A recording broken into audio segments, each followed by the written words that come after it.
Financial markets are rightly very worried about the government's so-called mini-budget, a series of unfunded tax cuts. And it's not just financial markets, it's families and pensioners up and down the country who are worried sick about what this means for interest rates, what it means for their pensions. The government need to rethink this crisis made in Downing Street, recall Parliament and reverse their budget.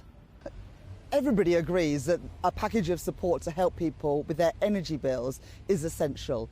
It should be funded, though, through an extension of the windfall tax, so the big energy giants pay their fair share. But the thing that really spooked the markets last week was the series of unfunded permanent tax cuts.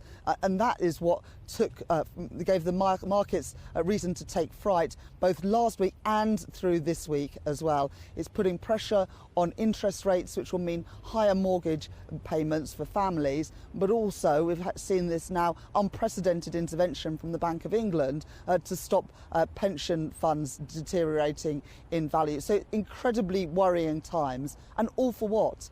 To cut taxes for the very wealthiest in society. And who pays the price for that? Ordinary families up and down the country. It is totally unacceptable. This crisis, made in Downing Street, must be reversed. Sterling has fallen against major currencies from the dollar to the euro. This is about what the Chancellor did last Friday in his so-called mini-budget. This is a crisis made in Downing Street.